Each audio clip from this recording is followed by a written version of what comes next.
Assalamualaikum warahmatullahi wabarakatuh. Perkenalkan, nama saya Nurul Haliza, absen 4, kelas 12 RPL 5.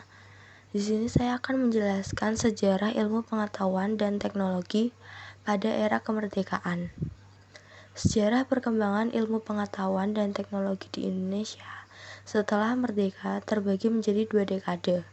Pada dekade pertama, yaitu tahun 1945 sampai 1960, bangsa Indonesia mulai mengerti arti teknologi produksi. Walaupun masih dalam tingkat pasif dan penuh ketergantungan pada pihak luar negeri, hasil dari pengenalan ilmu pengetahuan dan teknologi untuk pertama kali yaitu pembangunan pabrik semen di Gresik, pabrik kertas di Blabek atau Magelang, pabrik gelas dan kosmetik di Surabaya di pertengahan dekade 1950-an. Pada dekade kedua, yaitu pada tahun 1976, dengan mendirikan pabrik pesawat terbang di Bandung yang diberi nama Industri Pesawat Terbang Nurtanio atau IPTN, yang menggunakan teknologi yang lebih canggih lagi. Teknologi dari pabrik pesawat terbang ini mengacu pada teknologi di Jerman. Ilmu pengetahuan dan teknologi di salah satu sisi bermanfaat bagi manusia dan makhluk hidup lainnya, di sisi lain menimbulkan dampak negatif. Perkembangan IPTEK. Ilmu pengetahuan dan teknologi atau IPTEK di Indonesia berkembang dari tahun ke tahun sejak Indonesia masih dalam penjajahan Belanda. Perkembangan ilmu pengetahuan dan teknologi di Indonesia pada masa penjajahan dipelopori dan diperkenalkan oleh pemerintah kolonial Belanda. Pada saat itu, masyarakat diperkenalkan pada persenjataan modern, baik yang ringan maupun yang berat. Teknologi lain yang diperlihatkan dan digunakan oleh Belanda berupa kendaraan tempur dan alat-alat transportasi lainnya. Teknologi-teknologi tersebut berasal dari negara-negara di Eropa.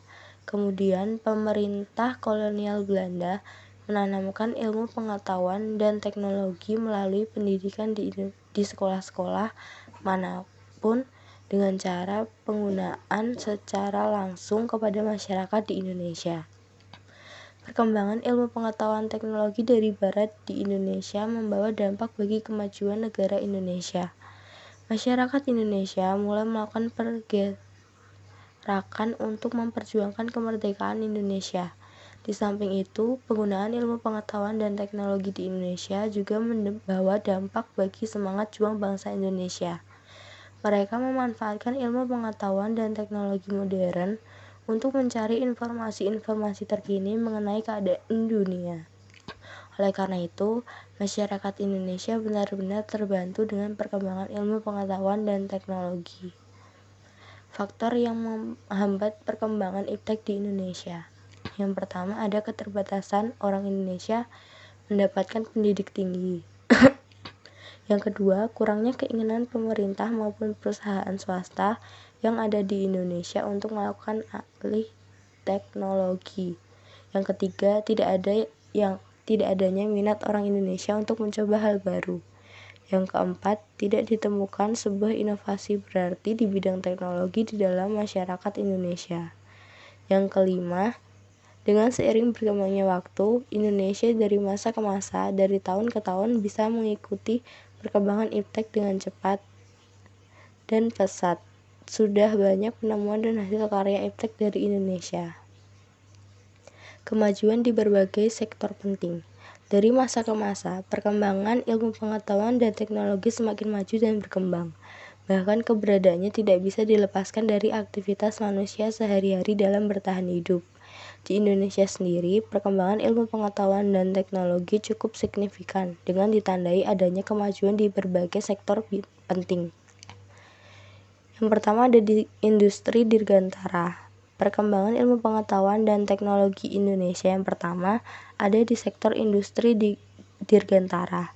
Hal ini dimulai ketika Presiden Soeharto memanggil B.J. Habibie pulang ke Indonesia setelah beliau lulus dari Universitas Aachen di Jerman, yang merupakan ahli aeronautika. Presiden Soeharto menyatakan adanya booming minyak pada tahun 1970-an memberikan keuntungan bagi perekonomian teknologi yang dapat menyokong dan mendukung perkembangan industri penerbangan, sehingga B.J. Habibie mendapatkan bantuan pendanaan untuk eksperimen yang dilakukan untuk mengembangkan industri penerbangan di Indonesia. Perkembangan karir B.J. Habibie di Indonesia dimulai dengan dibangunnya BPPT atau Badan Pengkajian dan Penerapan Teknologi. Kemudian dilanjutkan dengan mengembangkan BPIS atau Badan Perencanaan Industri Strategis dan IPTN atau Industri Pesawat Terbang Nurtanio di Bandung serta perusahaan armada laut atau PAL di Surabaya dan BTAN atau Badan Tenaga Nasional di Serpong.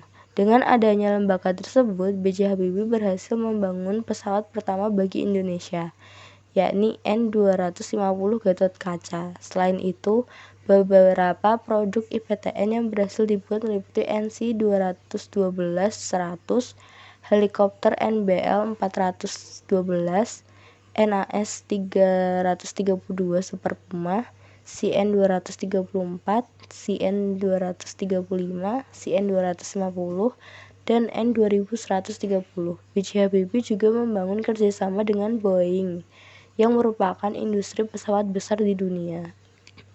Yang kedua, teknologi komunikasi dan transportasi. Perkembangan ilmu pengetahuan dan teknologi Indonesia yang kedua ada di bidang teknologi komunikasi dan transportasi. Perkembangan Indonesia dalam bidang ini ditandai dengan diluncurkannya satelit milik negara, yaitu satelit Palapa pada tahun 1976. Dengan adanya satelit ini, banyak perkembangan teknologi yang tercipta, seperti daya jangkau siaran yang lancar dan munculnya siaran TV atau TVRI dan radio atau RRI yang mampu menjangkau seluruh pelosok Indonesia. Tidak hanya itu, daya jangkau telepon Indonesia juga semakin lancar. Indonesia bahkan disebut sukses menjadi negara berkembang yang pertama dalam mengembangkan satelit sebagai komunikasi antar wilayah. Perkembangan satelit mencapai kawasan ASEAN dan Papua Nugini, sehingga bukan hanya Indonesia yang bisa memanfaatkan satelit ini. Satelit pertama yang dikembangkan adalah strategi atau Palapa A dan Palapa B sampai tahun 1983. Setelah itu, pemerintah meluncurkan satelit selanjutnya, yaitu satelit generasi kedua atau Palapa A dan Palapa B, sehingga generasi ketiga yaitu generasi C1 dan C2 yang pada akhirnya digantikan dengan satelit Telkom. Yang terakhir adalah revolusi hijau. Perkembangan ilmu pengetahuan dan teknologi di Indonesia. Yang ketiga adalah revolusi hijau. Pada perkembangannya, Indonesia menjadi negara swasembada dengan perkembangan pertanian yang sangat baik dengan program-program yang dijalankan oleh pemerintah.